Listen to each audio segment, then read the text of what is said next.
एक राजनीति होती है हम की राजनीति, एक राजनीति होती है मैं की राजनीति। तो क्या वाकई कांग्रेस हमेशा से मैं की राजनीति के प्रति जिस तरह से भाजपा उस पर आरोप लगाती आई है वही देखने को मिल रहा है? क्योंकि इस तरह से देखा जाए अगर मेरा कैंडिडेट इस सीट पर नहीं खड़ा है तो मैं वहां के लिए क्यों जाऊं? राजनेताओं के लिए ये कहा जाता है कि चलो गुड़ ना दो गुड़ से मीठी बात भी कर दो, लेकिन एक ट्वीट का भी ना आना ये अपने आप में ये दिखाता है कि आपस में तो क्या ये दोनों राजनीतिक दल कितने विधानसभा में टूट सकता है? नमस्कार, आप देख रहे हैं लीडिंग भारत टीवी और मैं हूं आपके साथ आस्था तिवारी और हमारे साथ खास चर्चा करने के लिए हमारे साथी रिजवान भी मौजूद हैं। क्योंकि हम रोजाना आपसे रूबरू होते हैं और कुछ ना कुछ अन्य मुख्य विषय पर आपके साथ चर्चा करते हैं और साझा करते हैं, क्योंकि कहीं ना कहीं वो बातें आपके जहन में भी होती हैं जो सवाल की तरह आपके इर्द गिर्द घूमती हैं और वही सवालों को लेकर के हम खुद रोजाना आपसे रूबरू होते हैं। तो इस वक्त जिस तरह से आज का दिन बहुत ही अहम इसलिए क्योंकि उपचुनाव से लेकर के महाराष्ट्र में विधानसभा के चुनाव, तो वायनाड में भी विधानसभा उपचुनाव हो रहा है। अब ऐसे में हर जगह हर पार्टी अपना धाक जमाती हुई दिखाई दे रही है, चारों तरफ देखा जा रहा है हर पार्टी ने अपनी जोरों शोरों से तैयारी करी, सब कुछ हुआ। लेकिन उपचुनाव जो उत्तर प्रदेश में हो रहे हैं 9 सीटों की विधानसभा सीटों पर, वहां पर कुछ अलग चीज दिख रही है। और वो अलग चीज क्या दिख रही है? जो लोकसभा के समय इंडिया गठबंधन तैयार हुआ और आज जब उपचुनाव हो रहे हैं और उपचुनाव में उत्तर प्रदेश की उन सीटों पर कांग्रेस कहीं पर भी खड़ी होती नहीं दिखाई दी है, तो वो मैदान पर भी नहीं दिखाई दे रही है, ना ट्वीट करते दिखाई दे रही है और ना ही किसी का पार्टी का इस तरह का बयान आया है कि हाँ मैं समाजवादी पार्टी के साथ मिलकर के इन उपचुनाव में पूरी मेहनत करते हुए नजर आ रहा हूँ। तो क्या इसके पीछे सीटों का बंटवारा है? क्या इसके पीछे ये अंदाजा लगाया जाए इंडिया गठबंधन टूटने वाला है? तमाम जो सवाल है सीधे रिजवान जी से पूछेंगे। क्या लग रहा है रिजवान जी की कैसे देख रहे हैं सारी चीजों को, इन सीटों को लेकर के? देखिए आस्था, मैं आपको बताऊं कि ये जो चर्चा है ना, ये चर्चा उस वक्त से ही तेज हो गई थी जब अखिलेश यादव और कांग्रेस का पार्टी का जो उत्तर प्रदेश में गठबंधन हुआ, लेकिन उत्तर प्रदेश में कांग्रेस को ज्यादा सीट नहीं मिल पाई। उसके बाद ये हुआ कि समाजवादी पार्टी ही सभी सीटें 9 की 9 सीटों पर चुनाव लड़ दे। उसके बाद से एक जो चर्चा चल रही थी, दबे जुबान से लोग ये बात कह रहे थे कि इन उपचुनाव के बाद समाजवादी पार्टी और कांग्रेस का गठबंधन टूट जाएगा। अब इस चर्चा को और तूल उस वक्त मिल गया जब आज के दिन उपचुनाव है 9 सीटों पर। इस वक्त जब हम और आप बात कर रहे हैं तो वोटिंग चल रही है और समाजवादी पार्टी पूरी दमखम के साथ, पूरी दृढ़ता के साथ इन उपचुनावों में उतरी। ना सिर्फ उतरी, उन्होंने चुनावी जनसभा की, चुनावी रैलियां की, लेकिन कहने को उत्तर प्रदेश में कांग्रेस और समाजवादी पार्टी एक साथ हैं, दोनों एक साथ गठबंधन के तहत चुनाव लड़ रहे हैं। लेकिन कांग्रेस का कोई भी एक सिंगल नेता, और जब मैं नेताओं की बात कर रहा हूं तो मैं बड़े नेताओं की बात करता हूं, जहां उत्तर प्रदेश में 3 बड़े नेता माने जाते हैं, ब्रजलाल खाबरी, अजय राय, अविनाश पांडे, किसी भी सिंगल नेता ने ना ही जमीन पर उतर के समाजवादी पार्टी के लिए वोट किया और ना ही एक ट्वीट किया। क्योंकि आज जब वोटिंग हो रही है तो एक सामान्य सी बात है, कोई भी जो राजनीतिक पार्टी है, कोई बड़े नेता है, तो जनता से, अपने कार्डर से सब लोग वो उम्मीद करते हैं कि आप जाइए, ज्यादा से ज्यादा वोट कीजिए, देश को बचाइए, जो भी उनकी लाइन होती है वो इस तरह की वो हर पार्टी की अपनी फिक्स होती है। लेकिन आज कांग्रेस के किसी भी नेता ने, उत्तर प्रदेश के किसी नेता ने कोई ट्वीट नहीं किया, लेकिन महाराष्ट्र के लिए ट्वीट किया, झारखंड के लिए ट्वीट किया, लेकिन उत्तर प्रदेश जहाँ पे उनका वजूद है, जहाँ की वो राजनीति करते हैं, जहाँ पे वो रहते हैं, जहाँ के वो पदाधिकारी हैं, वहां पर किसी ने एक ट्वीट नहीं किया। सबसे बड़ी बात अगर रिजवान जी देखी जाए तो राहुल गांधी जो नेता प्रतिपक्ष भी हैं और रायबरेली से सांसद भी हैं, उन्होंने महाराष्ट्र की धरती पर रायबरेली का मुद्दा उठा करके वहां पर वोट साधने का प्रयास किया, वहां पर ओबीसी कार्ड और दलित कार्ड खेलते हुए नजर आए। लेकिन सवाल यही है कि आखिर मैदान में वो खुद क्यों नहीं उतरते हैं और वो सारी चीजें। तो क्या आप अगर देखा जाए तो सीट बंटवारा ही सबसे बड़ा आप एंगल देख रहे हैं? देखिए पार्टी का मैदान में ना उतर पाना, फौरी तौर पर यही देखा जाता है कि जो सीट बंटवारे में जो दोनों पार्टियों की तल्खियां आई, जो तलवारें की थी, वाक युद्ध हुआ। अजय राय कह रहे थे हम 5 सीटों पर चुनाव लड़ना चाहते हैं, लेकिन समाजवादी पार्टी की ओर से उनको 5 सीटें नहीं दी गई, सिर्फ 2 सीट देने की बात कही जा रही थी, एक खैर सीट देने की बात करी जा रही थी, एक गाजियाबाद की सीट देने की बात करी जा रही थी। लेकिन कांग्रेस पार्टी को उस वक्त ऐसा लगा अगर हम 2 सीटों पर चुनाव लड़ते हैं तो कहीं ना कहीं हमें नीचा दिखाने वाली बात है उत्तर प्रदेश में। रिजवान से अगर हम बात करें, एक राजनीति होती है हम की राजनीति, एक राजनीति होती है मैं की राजनीति।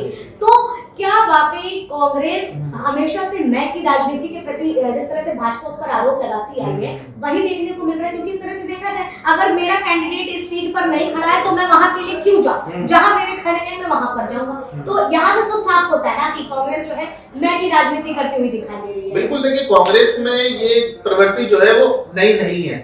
कांग्रेस की प्रवृत्ति पुरानी है, ऐतिहासिक है। कांग्रेस की जो एक है ना सेल्फ एंटाइटलमेंट वाली भावना, यानी हमारी जो पैदाइश है, हम जो आए हैं, हम राजनीति में करने आए हैं, सिर्फ राजनीति राज के लिए करने आए हैं, हमको विपक्ष में नहीं बैठना। जो विपक्ष में बैठते हुए जो काम करने हैं, हालांकि अब कांग्रेस थोड़ा थोड़ा करने लगी, लेकिन मैं की राजनीति कांग्रेस में शुरू से ही रही है। लेकिन तो फिर क्या लग रहा है कि उत्तर प्रदेश के चुनाव में कांग्रेस का हाथ ना लगाना, मतलब कि सपोर्ट ना करना, मतलब एक रियल और रियल लाइफ वाला जो देखा जा रहा है डिफरेंट, वो देखने को मिला है, तो इसका खामियाजा कहीं अखिलेश यादव को भुगतना ना पड़े। देखिए, दो बातें हैं। जब उत्तर प्रदेश में 9 सीटों पर उपचुनाव हुआ और जब ये सीट्स गठबंधन का ये बात तय हुई कि समाजवादी पार्टी सभी 9 की 9 सीट लड़ेगी, उसके बाद ये हुआ कि राहुल गांधी एक रैली पश्चिम में करेंगे, यानी इस पश्चिमी उत्तर प्रदेश को साधने के लिए, जहां पे मीरापुर को साध सकते हैं, गाजियाबाद को साध सकते हैं, करहल मैनपुरी को साध सकते हैं, और एक पूरब में करेंगे, कटेरी मझुआ इस इलाके में।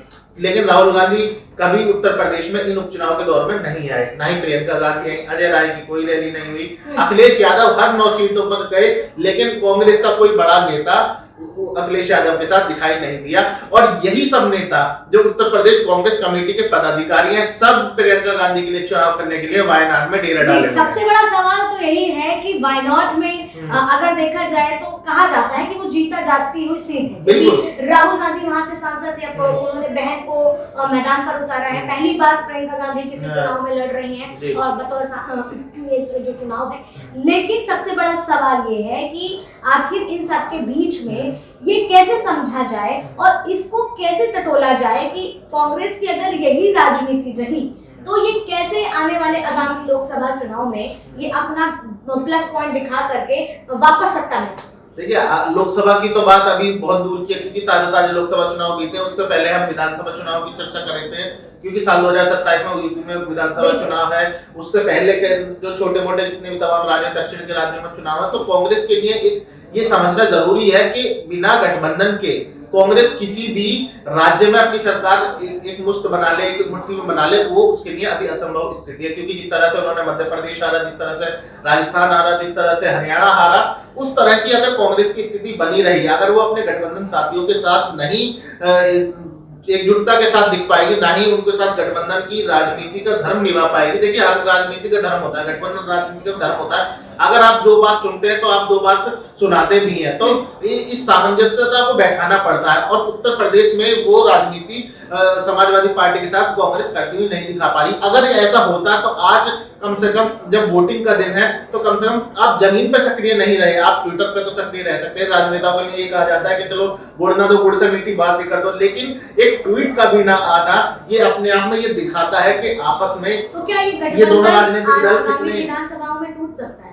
बिल्कुल, मतलब ऐसे तो कयास लग रहे हैं। लोग बात इस बात को ही देख के ये बात कह रहे हैं कि अगर आप अच्छे बुरे में एक साथ के नहीं खड़े, कांग्रेस की समाजवादी पार्टी अखिलेश यादव लगातार ट्वीट कर रहे हैं, लगातार ये बात जहां भी उनके जो वोटरों को परेशान किया जा रहा है, जैसा उनकी तरफ से कहा जा रहा है कि यहाँ पे हमारे वोटरों को परेशान किया जा रहा है, यहाँ पे पुलिस ये परेशान की जाए, तो इस तरह की जो बातें हैं जब समाजवादी पार्टी कर सकते हैं तो कांग्रेस को भी करनी चाहिए, क्योंकि वो गठबंधन में उनके साथी हैं। अगर वोट आप एक साथ लड़ रहे हैं, आप एक साथ, तो आपकी साझा जिम्मेदारी है कि आप एक दूसरे की सुख दुख में खड़े रहे। लेकिन सुख दुख में कांग्रेस पार्टी इस वक्त खड़ी हुई नहीं दिखाई दे रही है। ये अपने आप में सबसे बड़ा सवाल है। तो देखिए, सवाल यही था कि आखिर सुख दुख में, मतलब कि सुख में बड़े ना खड़े हो, लेकिन दुख में अगर खड़े हो जाओ, भले अगर आपके हाथ में सीट नहीं आई, क्योंकि जनता उसको ही सत्ता में लाती है और सर पर बैठाती है जो उसके साथ उसकी दहलीज पर आकर के खड़ा होता है, जमीन पर उतरता है। फिलहाल ये तो जनता जनार्दन है और आज वोटिंग शुरू हो चुकी है और सबके वोट जो है कैद हो जाएंगे ईवीएम में। लेकिन उस बीच में जो ये हलचल, जो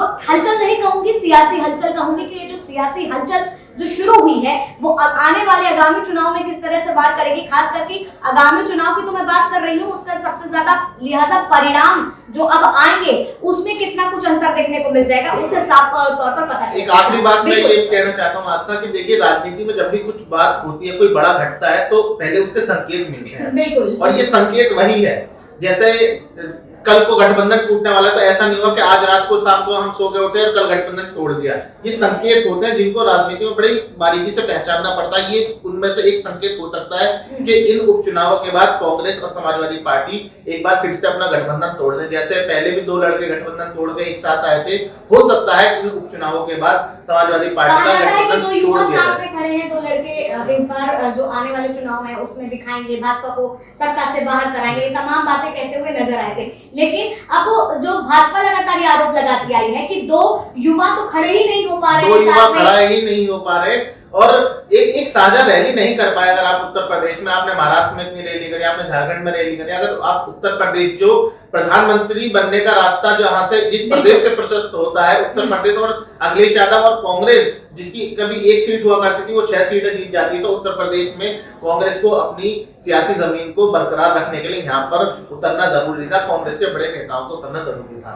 तो लिहाजा अब देखना होगा क्या कुछ निकल करके सामने आता है और आपकी क्या कुछ राय है, आप इस राजनीति को किस तरह से परखते हैं, कमेंट सेक्शन में जरूर बताइएगा। और कौन से ऐसे टॉपिक हैं जिस पर आप चाहते हैं कि हम चर्चा करें, उन मुद्दों को उठा करके आपके सामने रखें, उन तमाम चीजों को जो राजनीतिक गलियारों से निकलती, हालांकि राजनीतिक गलियारों से निकलने वाली वो तमाम बातों को हम आप तक पहुंचाते ही रहते हैं, लेकिन उस बीच में ये जो सियासी अटकलें हैं, हलचल है, वो बरकरार है और अब देखना होगा आखिर आगे होता क्या है। तब तक के लिए बने रहे लीजिंग भारत टीवी में।